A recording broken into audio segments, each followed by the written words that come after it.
89 FM.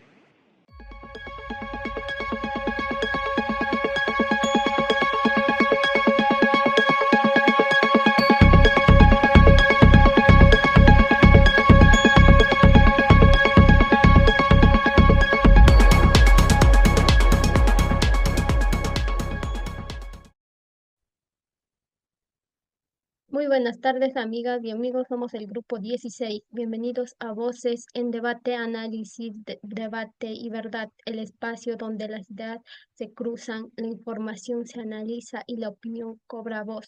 Hoy traemos a la mesa los temas más relevantes que están marcando la agenda nacional e internacional, siempre con la mirada crítica de nuestros analistas.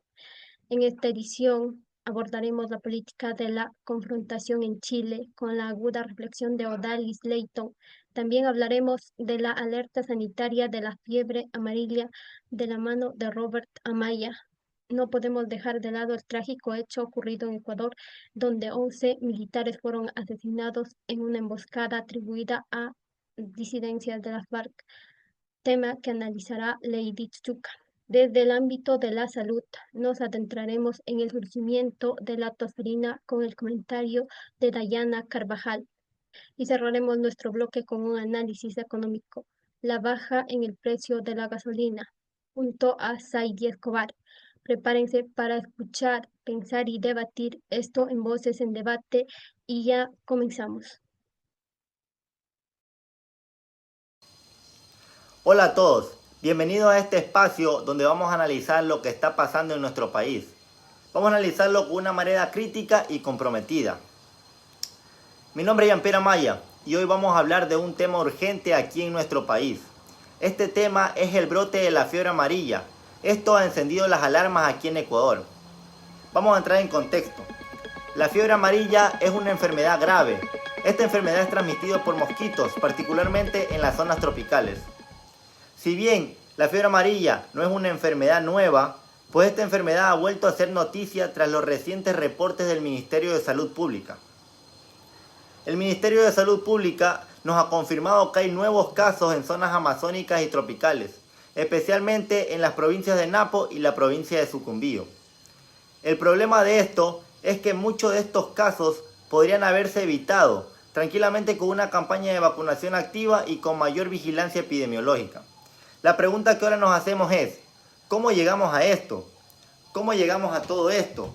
Sí, como muchos saben, en Ecuador hay una vacuna contra la fiebre amarilla. Una vacuna que es obligatoria para las personas que viajan a la Amazonía y también es obligatoria para las personas que salen del país. Y entonces, ¿cómo llegamos a todo esto? Otra de estas preguntas es, ¿por qué hay brotes si tenemos obviamente las vacunas? ¿Por qué hay brotes? Pues sencillamente el programa vacunal ha bajado. En Ecuador hay una desinformación altísima sobre la salud pública, sobre lo que está pasando y sobre cómo podemos combatirlo. Esto ya es tanto del Ministerio de Salud Pública, que no llega a dar a conocer sobre lo que se debe hacer, sobre cómo debemos actuar y sobre lo que está pasando, y también va de la mano sobre nosotros, las personas, que debemos mantenernos informados sobre lo que está pasando en todo esto. Desde mi punto de vista, esto es más que una alerta epidemiológica. Esto nos está mostrando una vez más que la salud pública aquí en Ecuador no es preventiva, sino solamente es reactiva. ¿A qué me refiero con esto? Como en esta enfermedad, como en muchas enfermedades pasadas y tal vez, probablemente, como en muchas enfermedades que vengan más adelante, el Ministerio de Salud Pública actúa en el momento en el que ya se han dado las cosas, en el momento en el que la enfermedad o las enfermedades ya están y se están evolucionando en mucha más gente. Da a notar que no hay un programa o no hay una estructura para hacer esto con prevención, para tener algo planeado por si acaso llega a pasar lo que está pasando ahora. No hay algo ya estructurado para saber cómo actuar. En Ecuador la desinformación es grande. También puede ser porque las personas, como recuerdan, en la pandemia, el famoso COVID-19, hubo mucha desinformación o muchas noticias falsas que les llegó a la gente. Por ejemplo, hablemos del tema de las vacunas. La gente pensaba, porque había muchas cosas en redes sociales, ya que en redes sociales se dice de todo y cualquier cosa, y muchas de esas son falsas. En redes sociales se estaba dando a informar que las vacunas contra el COVID-19 pues tenían algo que era negativo para nosotros, que nos estaban metiendo algo en el cuerpo. Entonces, de ese momento la gente comenzó a desinformarse y a creer que la salud pública o el Ministerio de Salud Pública trataba de hacernos algo. Ahora, tal vez eso sea una base de lo que hoy en día, por lo que hoy en día la gente pues no se informa o no tranquilamente no le da importancia a esto de las vacunas. Pero dejando de lado todo eso, tienen que tener algo hecho o algo preventivo igualmente el Ministerio de Salud Pública. Porque nos estamos preguntando, ¿dónde están las campañas educativas en las lenguas locales? No hay. ¿Dónde está la coordinación con líderes comunitarios y las escuelas? Tampoco hay. Entonces, si no hay nada de eso, ¿cómo queremos progresar o cómo queremos estar listos para cualquier enfermedad aquí en Ecuador? Ahora que ya está pasando todo esto, el Ministerio de Salud Pública obviamente ya está trabajando con campañas de vacunación. Campañas de vacunación que se están dando específicamente primero en los lugares donde está teniendo más enfermedades, en la provincia de Napo y en la provincia de Sucumbíos específicamente. Pero esto no basta. En Ecuador se necesita una estrategia integral, una estrategia que ya tengamos planificado cómo evacuar y cómo tener las cosas listas para lo que se está dando. Esto también mayormente se da en las zonas rurales, zonas en las que no llega mucho la salud pública, en las que tampoco les interesa mucho sobre lo que está pasando y como les estamos diciendo, esto tendría que ir de la mano, debería informarse y también el Ministerio de Salud Pública debería informar y llevar sus campañas para allá, para las zonas rurales, para las zonas donde está menos acogida de gente y menos acogida de las cosas en Ecuador. La fiebre amarilla no es un problema, es un síntoma de algo más. Está dando a entender que las brechas sociales y también el abandono de ciertos territorios en Ecuador se están quedando a un costado, por así decirlo, y se está dando cuenta, no ahora, sino que siempre se ha dado cuenta, pero se sigue sin darle importancia a esto. Nosotros como ciudadanos debemos exigir al Ministerio de Salud Pública y a todo lo que va alrededor de eso, debemos exigir nuestros derechos, ya que la salud pública es algo gratis, pero nosotros también deberíamos darle una acogida y ayudarlo, mientras nosotros nos informamos y hacemos que todo vaya de la mano.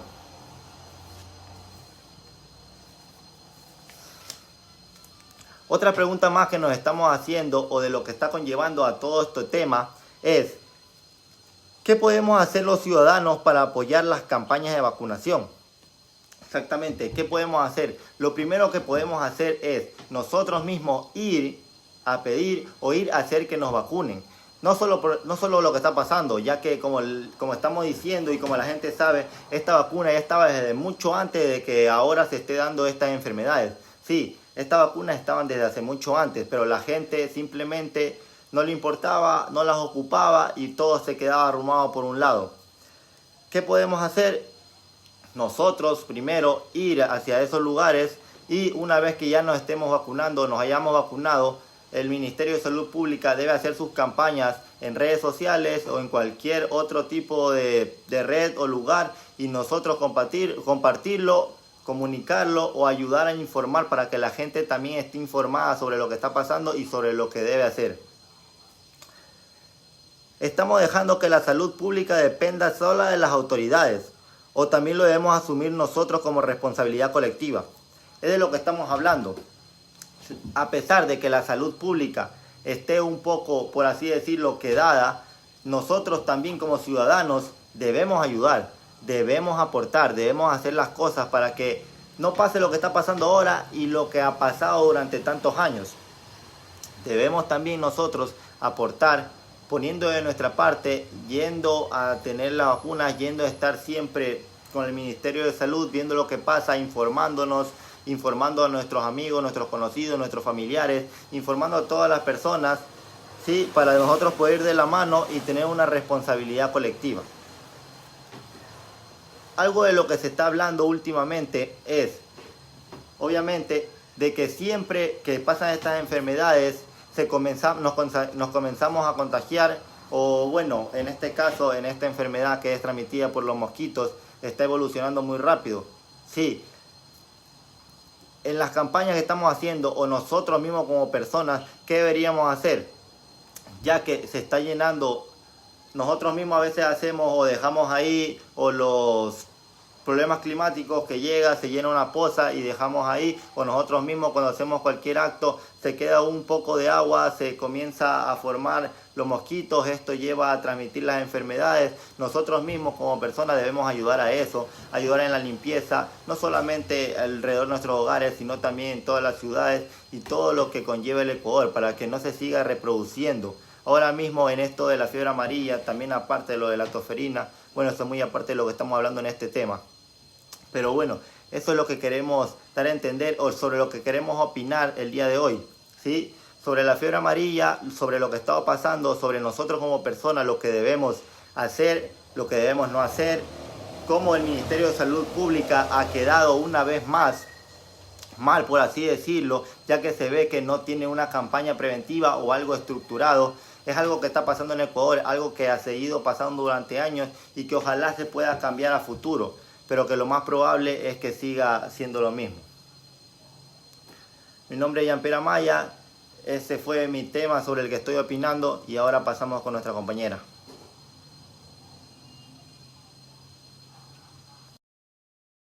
Y hoy quiero hablarles sobre un tema que no solo me preocupa, sino que debería alertarnos a todos: el regreso de la tosferina. La tosferina es una enfermedad que muchos pensaban que estaba superada, pero que ahora vuelve a ponernos en jaque a la salud pública. La tosferina, también conocida como pertussis, es una infección respiratoria altamente contagiosa causada por la bacteria Bordetella pseudomonas. Sus síntomas suelen comenzar como los de un resfriado común: congestión nasal, fiebre leve, estornudos y una leve tos. Pero al cabo de un par de semanas, la tos empeora de forma dramática, convirtiéndose en accesos violentos e incontrolables. Muchas veces van acompañados de sonidos característicos al inhalar, lo que da el nombre de tosferina. Esta enfermedad no es nueva, de hecho existía mucho antes de que nuestras abuelas conocieran lo preocupante que es hoy, en pleno 2025, esté regresando con fuerza en ciudades como Guayaquil, donde los reportes han aumentado significativamente en los últimos meses. Y lo más doloroso es que afecta principalmente a los niños menores de 5 años, es decir, a los más indefensos, a los más pequeños, a nuestros niños. Yo me pregunto, ¿cómo es posible que una enfermedad que ya contaba con una vacuna eficaz, segura y gratuita esté nuevamente en nuestras noticias? ¿Qué estamos haciendo mal? ¿Qué hicimos mal? ¿Por qué no ponemos de nuestra parte? Ante todo, hay que decirlo claramente: el sistema de salud ha fallado en cobertura, en campañas, en información, en control epidemiológico. Pero también hemos fallado nosotros, como sociedad, como seres humanos. Nos hemos relajado tanto, hemos caído en la manga de la desinformación. Hoy vivimos en una época donde un video viral tiene más poder que una campaña de vacunación, donde cualquier persona puede publicar redes que las vacunas son peligrosas o que son experimentales. Y muchos lo creen sin cuestionar. Esto es gravísimo. Hay padres que se dejan influenciar por esta situación, por teorías conspiradas, y deciden no vacunar a sus hijos. Y al hacerlo, no solo lo ponen en riesgo a ellos, sino que a toda la comunidad, porque esos niños que no son vacunados contagian al resto de los niños de la comunidad. Y es ahí cuando se riega todos estos virus. Por aquí no se trata solo de vacunas, también hay una crisis de confianza. Muchas personas sienten que las instituciones de salud no son transparentes o que no les hablan en un lenguaje claro. Esa es la duda que tienen ellos, por eso es que ellos no ponen de su parte. Se necesita reconstruir esta confianza, necesitamos generar la confianza desde la base, con campañas de educación accesibles, inclusivas y constantes, y con rostros cercanos, personas que ellos conozcan. Estas personas que hacen viral esas noticias de que no vacunarse deberían hacer viral las noticias de que hay que prevenir, hay que cuidarnos. Quiero darles algunos datos que deberían alarmarnos. La tos ferina puede causar neumonía, convulsiones, daños cerebrales y en casos extremos la muerte. En bebés menores de 6 meses la tasa de hospitalización es altísima. Y lo más doloroso es que muchos de estos casos eran completamente prevenibles. Si las madres y los padres los vacunaran, no hubiese sucedido nada de esto. En países desarrollados, cuando la cobertura de vacunación cae por debajo del 90%, los brotes reaparecen. Esto está pasando en América Latina también. Y Ecuador no es la excepción. En algunas zonas rurales es irregular donde están las brigadas móviles, las jornadas intensivas, las vigilancias activas. ¿Dónde están? ¿Dónde está como antes lo hacían? Prevenir. ¿Dónde están esas brigadas que siempre hacían? Ya nada de eso existe. Y es aquí donde se tiene que hacer una pausa para hablar de algo que indigna. ¿Cómo es posible que recorten presupuesto en salud preventiva cuando ya sabemos que prevenir siempre es más barato y más efectivo que curar? El costo de una hospitalización a un niño por tos ferina es altísimo, no solo en dinero, sino en sufrimiento humano. Hay padres que no tienen la capacidad, hay padres que no tienen dinero para llevar a sus niños al hospital inmediatamente. Desde mi opinión, el Estado debe tomar medidas urgentes, reforzar el esquema de vacunación, sancionar a quienes difunden desinformación médica sin pruebas y sobre todo llegar con información veraz y emocionalmente impactante a las familias. La tos ferina no es un problema solo médico, es también un síntoma de nuestra falla como sociedad, de nuestra falla como personas, como ser humano, de cómo la información falsa puede ser tan contagiosa como un virus, de cómo la desigualdad también se manifiesta en forma de enfermedad. Y sí, yo sé que todo está en manos del Estado.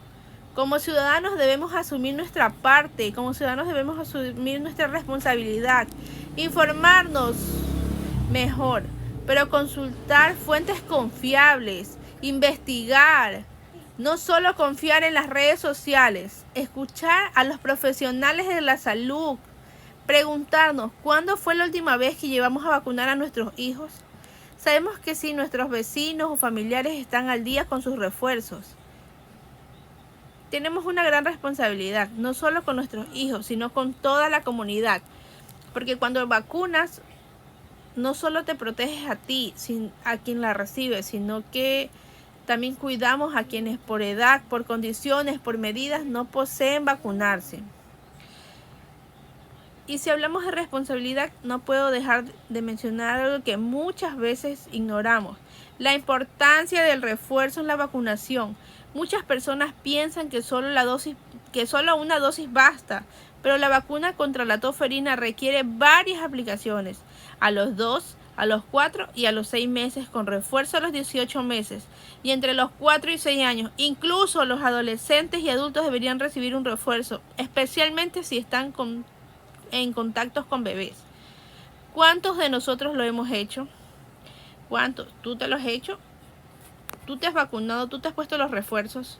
La estrategia conocida como capullo, por ejemplo, consiste en vacunar a los adultos cercanos al recién nacido para proteger al bebé para que pueda recibir sus propias vacunas.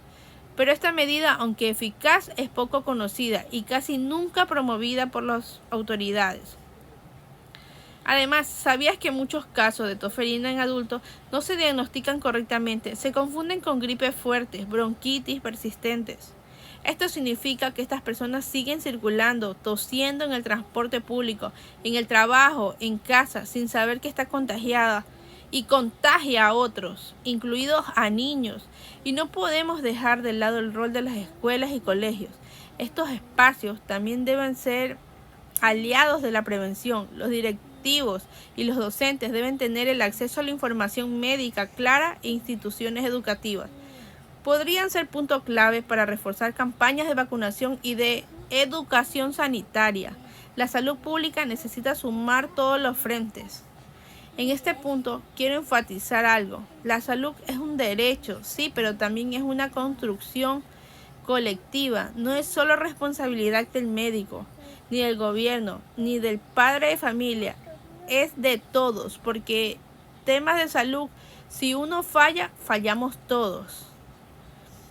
Yo sueño con un Ecuador donde las campañas de vacunación vuelvan a tener fuerza, la misma fuerza de antes, donde un niño no muera por la falta de una dosis, donde los mitos sean combatidos, no solo con ciencia, pero también con empatía, donde podamos confiar en nuestro sistema de salud y donde cada ciudadano sienta que su acción sí importa. Ojalá que este episodio sirva para movernos, para incomodarnos, porque a veces necesitamos que nos incomoden para actuar y no esperemos que la tosferina toque la puerta de nuestra casa para tomarla en serio. Pensemos, analicemos, pongámonos la mano en el corazón. Quiero dejar esta reflexión. La tosferina no debería ser una amenaza en este siglo XXI, pero lo es y lo seguirá. 11 militares fueron asesinados en una emboscada en Alto Punino. ¿Dónde fue? Te estarás preguntando. El caso ocurrió en un rincón que para muchos solo existe en los mapas o en los discursos políticos. La Amazonía ecuatoriana, esa vasta extensión de selva húmeda y vida que tantas veces ignoramos, pero que hoy se ha convertido en un escenario de guerra real. Y no estoy exagerando.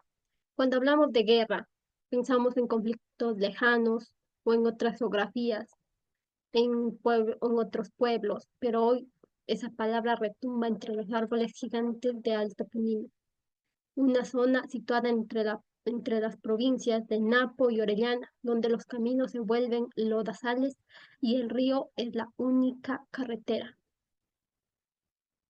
Allí donde los niños juegan, caminan descalzos en el barro. El Estado ecuatoriano decidió plantar una cara a un enemigo invisible, la minería ilegal. Lo hizo enviando soldados, 80 hombres, distribuidos en 4 equipos. Una misión: retirar la maquinaria usada por bandas criminales. Lo que no sabían es que ellos ya los estaban esperando. Pero antes de entrar en detalle de aquel ataque siniestro, quiero que pensemos un momento. ¿Qué significa que haya una guerra en la Amazonía? Significa que hemos cruzado una línea, que la violencia ya no se limita a las cárceles ni a las ciudades, que el crimen organizado ha tomado las rutas de oro, del mercurio, de la desesperación y que el Estado una vez más llegó tarde. Porque esta no es solo una historia de soldados y balas, es la historia de un país durante años de abandono de la selva a su suerte, que permitió que mafias retroexcavadoras y explosivos reemplazaran a las escuelas, a los puestos de salud y a las oportunidades. Hoy en Alto Punino es noticia, pero lleva años en silencio. Un líder indígena dijo una vez con voz tranquila y ojos firmes: aquí cuando el bosque cae, nadie escucha, pero cuando hay muertos pero cuando los muertos tienen uniforme, ahí sí parecen las cámaras. Y tiene razón. Hoy el país mira. La pregunta es, ¿por cuánto tiempo? Viernes 9 de mayo, amanecía sobre el Alto Punino. El aire era espeso como siempre en la selva. El calor no espera al mediodía. se pega a la piel desde que el sol asoma. Aquel día un grupo de soldados, de 80 soldados, se desplegó en 4 equipos. Su misión localizar y desmantelar la maquinaria de minería ilegal que operaba sin control en la zona. Sabían que no era una misión fácil, pero no sabían que era una trampa. Uno de los equipos avanzaba por un sendero angosto, casi invisible entre la maleza. De pronto se escucharon los primeros disparos, ráfagas, explosiones y gritos. Los atacaron con fusiles de asalto, granadas artesanales y explosivos improvisados. El ataque fue preciso, coordinado, letal. No fue enfrentamiento, fue una emboscada. Los agresores conocían la zona, sabían por dónde iban a pasar los soldados, sabían cuándo los estaban esperando desde la madrugada. Ellos ya sabían qué hora iban a pasar los soldados. En medio del caos, algunos intentaron replegarse, otros quedaron atrapados entre el fuego cruzado y la selva. Según los reportes, 11 murieron y en el acto, y uno más quedó herido de gravedad. Un testigo dijo a un medio local, los,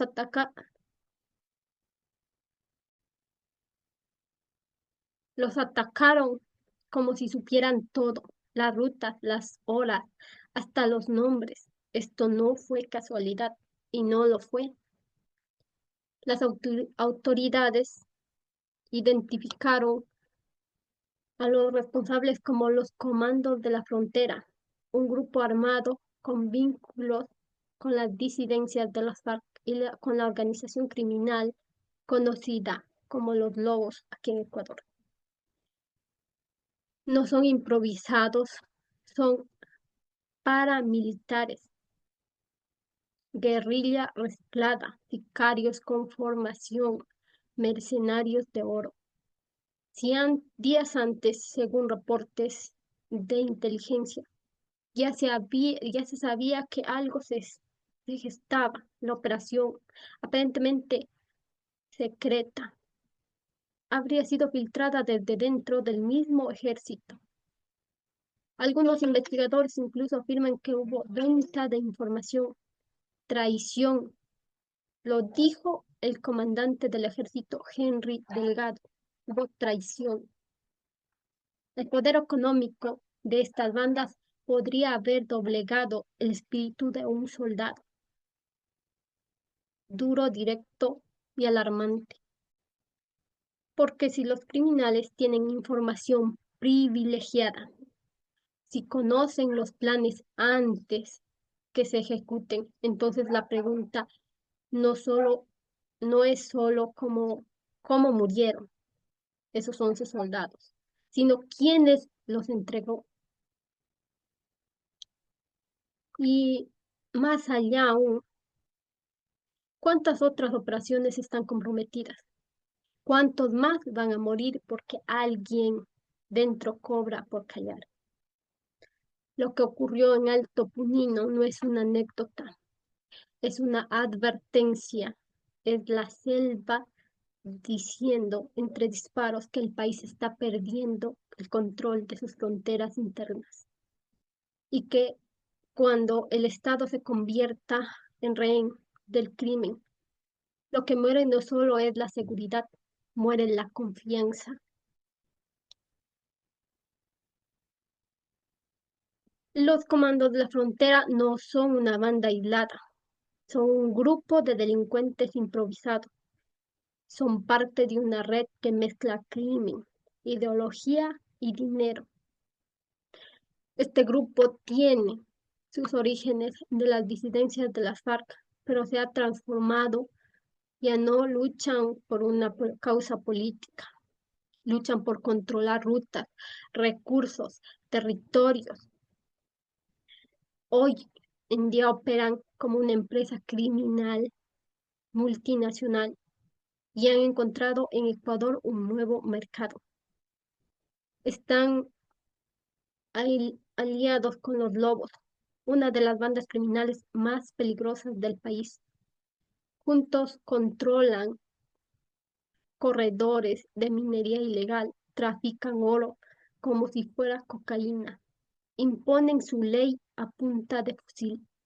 Según informes de inteligencia, estas organizaciones cuentan con armamento de guerra, se financian con la extracción y venta ilegal de mineral, contratan sicarios y reclutan jóvenes en zonas vulnerables, corrompen autoridades locales, militares y funcionarios públicos. Su poder no está solo en las armas, sino en la corrupción. Compran lealtades, siembran miedo, controlan comunidades enteras. En medio de todo eso están las comunidades que resisten, líderes que han sido amenazados o asesinados por denunciar, mujeres que esconden a sus hijos para que no sean reclutados, profesores que caminan días para dar clases porque saben que la educación es el primer muro de defensa. Lo ocurrido en Alto Punino revela que no estamos hablando de un grupo armado aislado. Estamos ante un sistema criminal, una red que expone como el mercurio en el agua, invisible, venenosa y letal. Y si no la enfrentamos como tal, el siguiente ataque no será una sorpresa, será una estadística anunciada. Lo más doloroso es que Ecuador parece moverse solo cuando hay muertos, cuando la tragedia es tan grande que no se puede esconder, cuando ya es demasiado tarde. Pero la selva no puede esperar más. No podemos permitir que la Amazonía sea solo un escenario de muerte, saqueo y abandono. Es urgente construir un Estado presente, honesto, efectivo, que no solo sea enviar militares, sino también maestros, médicos, ingenieros, jueces, valientes. La lucha contra el crimen no puede basarse solo en operativos armados. Debe de ser una lucha por el sentido nacional, por la vida, por la justicia y por la memoria de todos aquellos soldados caídos y también de las personas asesinadas. Recordar a los 11 soldados caídos no solo como víctimas, sino como a una advertencia, como un punto de quiebre, como el momento en que dijimos basta, porque lo que está en juego no solo es la soberanía territorial, es la dignidad, es la esperanza, es el futuro de un país que aunque puede salvarse, que aún puede salvarse. Yo soy Lady Chuchuca y esto es un espacio donde la opinión también es una forma de resistencia. Gracias por escucharnos. Hola, me presento, mi nombre es Odalis Layton y bueno, voy a opinar acerca de un tema que considero realmente urgente e importante. Aparte es muy doloroso y es tema de un caso real. Y se trata de la crisis en el sistema de salud pública en Chile.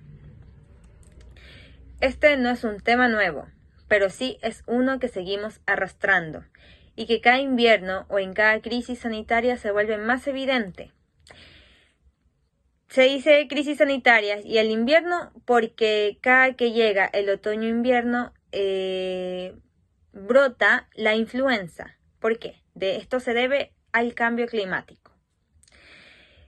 Las largas listas de espera, la falta de insumos médicos, la infraestructura colapsada y el cansancio del personal médico no es solo alguno de los síntomas de un sistema que simplemente no da abasto.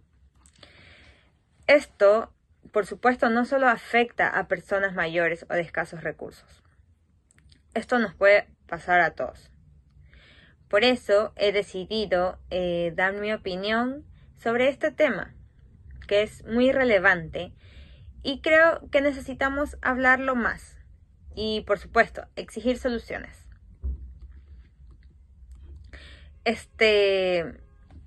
Voy a hablarles para que se entienda un poco más acerca de las listas de esperas interminables que hay actualmente.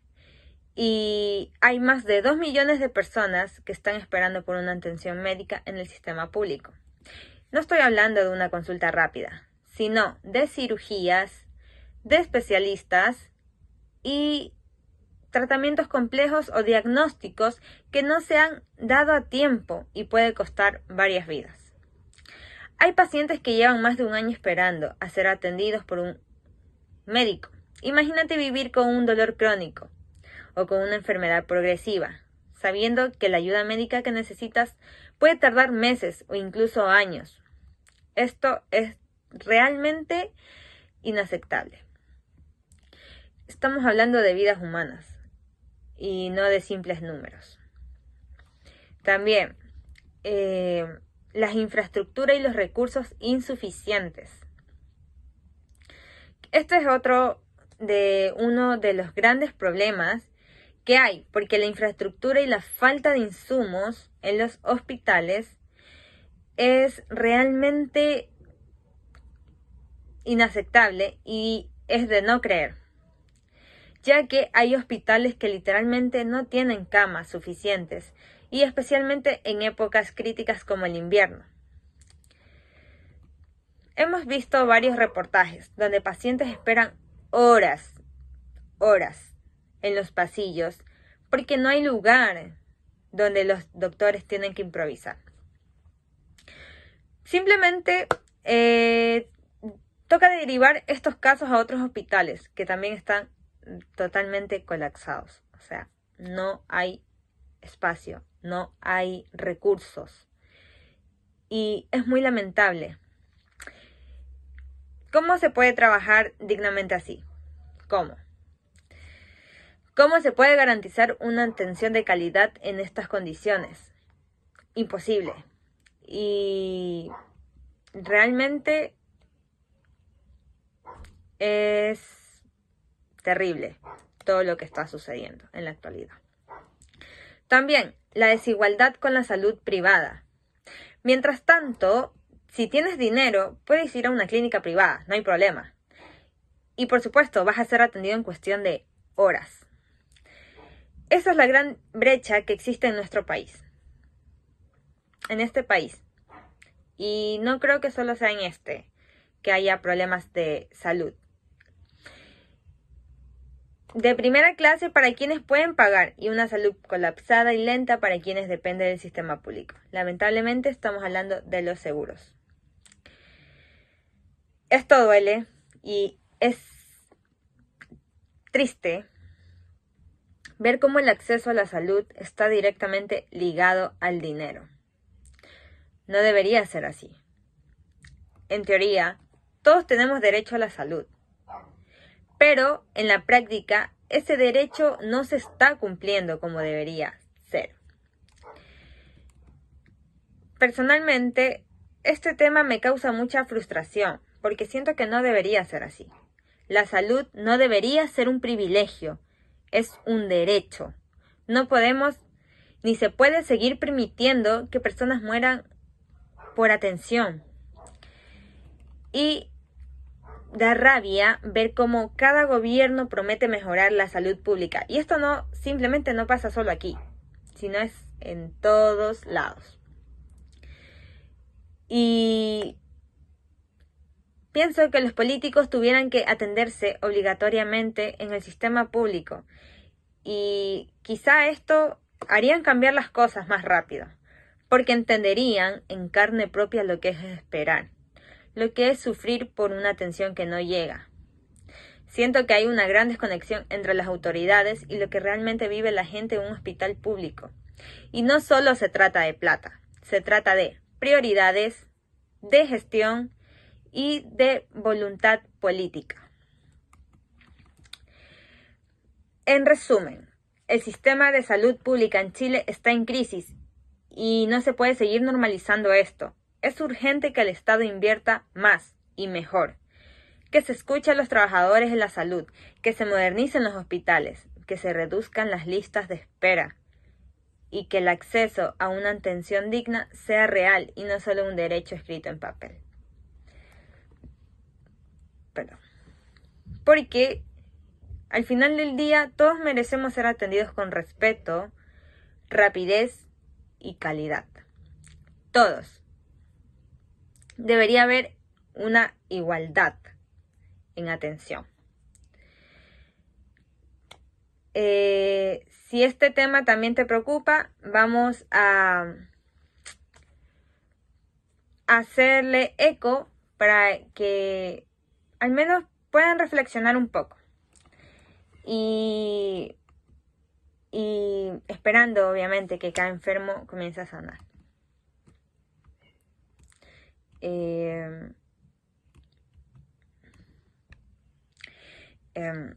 en lo personal, me llena de coraje que en pleno 2025 tengamos un sistema de salud tan deficiente. Recalco, no solo sucede aquí, sino que sucede a nivel mundial.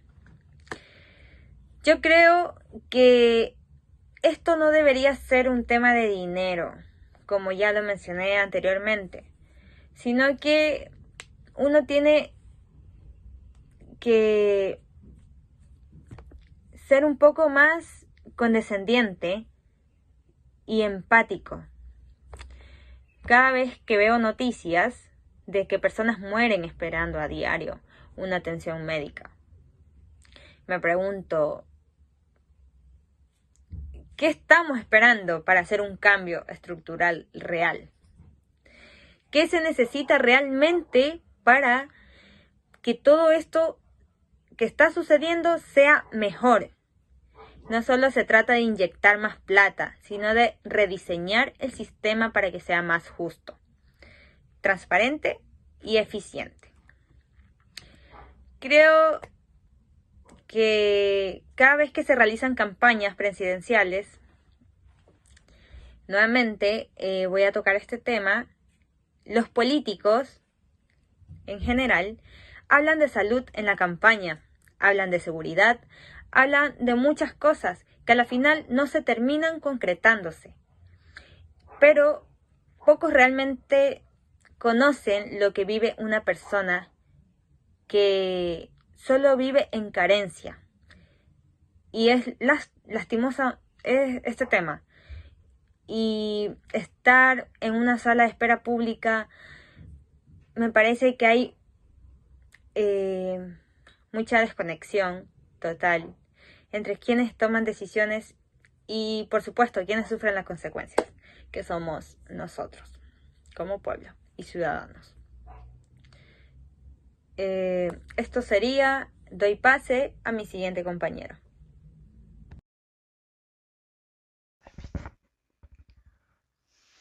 Opinión personal sobre la baja de la gasolina en Ecuador.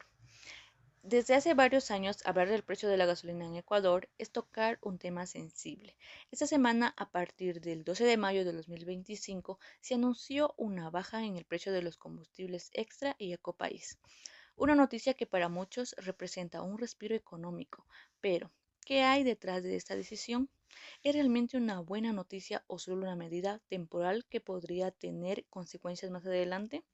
La reciente reducción en los precios de la gasolina en Ecuador no es un hecho aislado. Desde el 12 de mayo del 2025, el valor por galón de la gasolina Extra y Ecopaís bajó de $2.49 a $2.46. Según datos de la Cámara Nacional de Distribuidores de Derivados del Petróleo, esta disminución del 1,2% estará vigente hasta el 11 de junio y está directamente relacionada con la caída del precio internacional del petróleo. El crudo West Texas Intermediate, referencia para nuestro país, bajó de $73 en enero a $61,50 en abril. Pero no solo la Extra y Ecopaís han bajado de precio. La gasolina super, que tiene un precio liberado desde 2018, también muestra una tendencia a la baja de precio. Su precio sugerido pasó de $3.59 en marzo a $3.52 en abril y ahora a $3.43 por galón. Estos cambios corresponden al comportamiento del mercado internacional según la Cámara Nacional de Distribuidores Derivados del Petróleo. La baja en el WTI se debe a tres factores clave. Primero, la incertidumbre causada por la guerra comercial global. La segunda, por la disminución de la demanda del petróleo. Y la tercera, el aumento de producción por parte del OPEP o especialmente del país como Rusia y Arabia Saudita. En contraste, el precio del diésel se mantiene congelado gracias a los subsidios del Estado, situándose en $1.59 por galón. Estos datos reflejan cómo factores internacionales que muchas veces parecen lejanos terminan afectando directamente al bolsillo del ecuatoriano y el debate interno sobre los subsidios, la política energética y la sostenibilidad económica. Ahora bien, frente a esta baja en los precios de los combustibles en Ecuador, yo me pregunto, ¿de verdad estamos ante una buena noticia o es solo una medida temporal que oculta problemas estructurales más profundos en nuestra economía? A primera vista, claro, es una rebaja en el precio del galón de gasolina.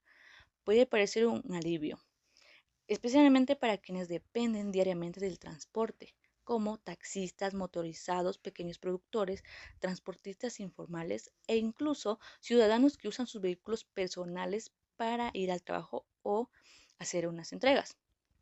En un país donde el costo de la vida se ha elevado considerablemente, cualquier centavo que se ahorre cuenta, y eso no se puede negar. Pero, ¿es sostenible esta reducción? ¿Qué tan preparados estamos si mañana el precio del petróleo vuelve a subir? Recordemos que Ecuador es un país que importa derivados del crudo y por tanto depende del comportamiento de mercados internacionales si el precio del WTI vuelve a subir por una crisis geopolítica, una guerra o una decepción de la OPEP. Ese respiro que tenemos hoy se puede desaparecer en cuestión de semanas.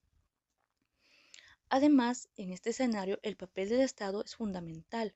Hoy tenemos el precio de diésel congelado gracias a subsidios que han sido largamente cuestionados. Sí, los subsidios ayudan a mantener bajo el costo del transporte, pero también representan una carga enorme para el presupuesto nacional. ¿Hasta cuándo podrá sostener el país estos subsidios sin afectar a otros sectores como la salud, la educación o la inversión social? Y no solo eso, ¿qué incentivos estamos generando con combustibles baratos mientras muchos países avanzan hacia energías limpias, movilidad eléctrica y reducción de emisiones? Nosotros seguimos midiendo el progreso en base al precio de la gasolina. ¿No deberíamos estar invirtiendo en transporte público eficiente y sustentable? En lugar de mantener modelos que dependen de un recurso finito y contaminante. Otro tema que vale la pena cuestionar es la falta de transparencia en las decisiones energéticas del país. A veces las tarifas suben sin que se informe claramente por qué y otras bajan por decisiones del mercado, como ahora sin que exista una política a largo plazo. ¿Dónde está este plan energético nacional? ¿Hay una hoja de ruta clara o solo estamos relacionando las circunstancias? También es preocupante cómo se comunican estas decisiones. Se anuncian una baja de precios como si fuera una victoria del gobierno, pero no se habla de la precariedad del sistema de refinación, de la falta de inversión en energías alternativas o de la oportunidad que estamos perdiendo como país productor. Desde mi punto de vista, el problema es que el precio baje, sino que también se aproveche este momento para discutir seriamente el futuro energético del Ecuador. Podríamos estar usando este respiro para promover una transición para reducir la dependencia de derivados importados o para incentivar el uso racional de los combustibles. Pero no, seguimos atrapados en la lógica de precio bajo igual a buena noticia, sin pensar en el promedio a largo y mediano plazo. En fin, si esta reducción de precios puede ayudar momentáneamente a ciertos sectores, pero no podemos permitir que eso nos distraiga de las verdaderas preguntas qué tipo de matriz energética queremos como país, cómo equilibrarnos el bienestar ciudadano con la sostenibilidad fiscal y ambiental. ¿Estamos preparados para un cambio profundo o vamos a seguir reaccionando según lo que diga el barril de petróleo en Texas? Hablar de la gasolina en Ecuador es hablar de economía, pero también de política, de medio ambiente, de equidad. Esta reciente baja en los precios puede sentirse como una victoria momentánea, un pequeño alivio en tiempos difíciles, pero no podemos conformarnos con eso. Es momento de mirar más allá del precio por galón, de exigir un modelo energético sostenible, justo y transparente, de apostar por una política pública que no dependa únicamente del vaivén de mercados internacionales. Como ciudadanos debemos informarnos, cuestionar y participar en estas discusiones, porque el futuro energético del país no se decide solo en cifras, sino en decisiones que tomamos o dejamos de tomar hoy. ¿La gasolina bajó? Bien. ¿Y ahora qué? Esa es la pregunta que debemos seguir haciéndonos.